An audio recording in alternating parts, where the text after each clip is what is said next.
Mayoral candidate Mike Maguire didn't want to use the Z means Z slogan during his mayoral campaign, but he does think that the City of Ottawa can avoid a tax increase next year. Yeah, here's a commitment. We start with nothing. We start with zero. You have to start the budget saying there's no more left to give. And then I believe, firmly believe, based on years of study of the City of Ottawa budgets, I believe we can find enough spare capacity in the City of Ottawa budget not to require a tax increase. Bearing in mind a couple of things, I mentioned earlier about opening the books. The fact is we don't have all the picture of what has been committed in terms of taxation expenditures. We don't have all the commitments that have been made. They're not known. I expect within reason that it's not out of the question we could avoid a tax increase completely. So where is Maguire going to find the savings? Well, he has one idea, and it's in the transit department.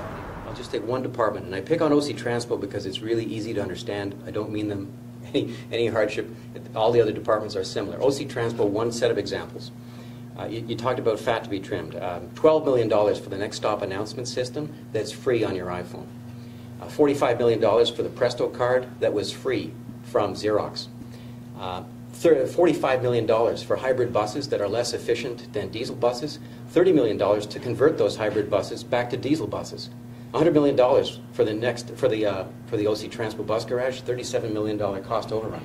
That's just one small set of examples of the kind of excess that's in the budget today and should be removed.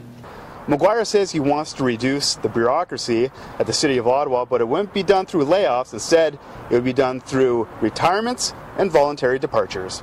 Well, then you say, okay, well then maybe we look at the thousands of people who work for the City of Ottawa, who are doing good jobs and are good folks. But all of those people have very high salaries because of the contracts associated with them. We've got enormous expenditures through the city that are not related to salaries. We've got, as I mentioned, just with OC Transpo, I mentioned the extraordinary capital expenditures from OC Transpo. And that goes on every year. I gave you one set of examples, but that goes on every year.